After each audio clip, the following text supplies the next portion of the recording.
The Lantern of Lost Dreams. Once upon a time, in a small village surrounded by endless forests and silver streams, there lived a quiet boy named Ehsan. He was kind-hearted but lonely, for he often felt invisible among the busy villagers. His parents were simple farmers, and though they loved him dearly, they had little time to notice how often he wandered off to dream by himself. Ehsan's favorite place was the old willow tree by the river. Its branches touched the water like fingers combing through hair. And at night, fireflies filled the air, turning the place into a glowing kingdom. There, Ehsan would imagine he was a hero who went on adventures, saving kingdoms, befriending dragons, and traveling beyond the stars. One night, while sitting under the willow, Ehsan saw a flickering light drifting down the river. It wasn't a firefly. This light was brighter, softer, and shaped like a lantern made of glass and silver. Curious, he waded into the water and caught it before it drifted away. The moment he touched it, a gentle voice spoke. "You have found the Lantern of Lost Dreams. Keep me safe, and I will guide you to the dreams forgotten by the world." Ehsan's eyes widened. Dreams forgotten by who? By those who no longer believe. The lantern whispered, "I belong to the Dreamkeeper, but I was lost. Will you return me?"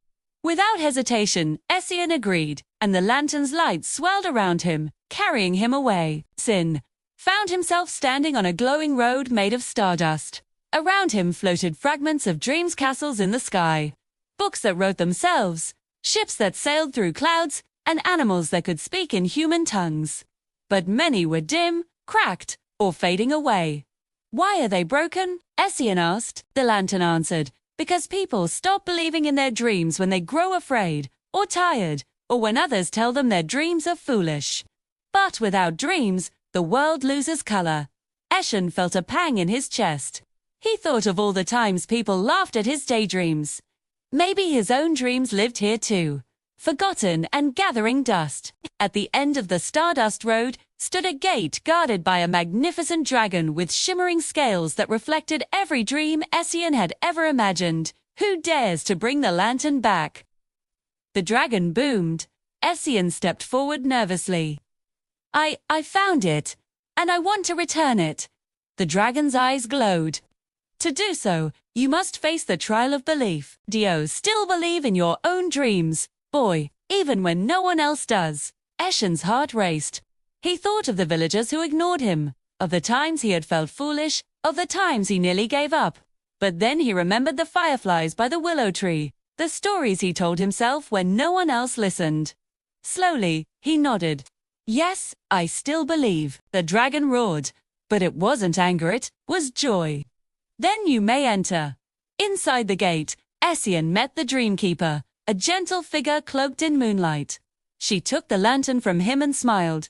"You have done what many grown hearts cannot. You carried faith in dreams even when the world was heavy. For this, you shall receive a gift." She raised her hand, and the lantern's light poured into Ehsan's chest, filling him with warmth. From this night on, the Dreamkeeper said, "You will always have the power to protect dreams your own and those of others. Whenever someone forgets to believe, your words and kindness will remind them." The next morning, Ehsan awoke beneath a willow tree. For a moment, he thought it had all been a dream until he noticed a faint glow inside his heart whenever he closed his eyes. Years later, though Ehsan grew older, he never lost his gift. He told stories to children who felt small, to villagers who forgot to hope, and to travelers who carried sorrow.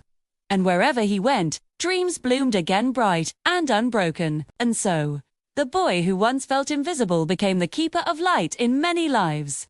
Because he had learned the greatest truth of all: dreams only fade when you stop believing in them.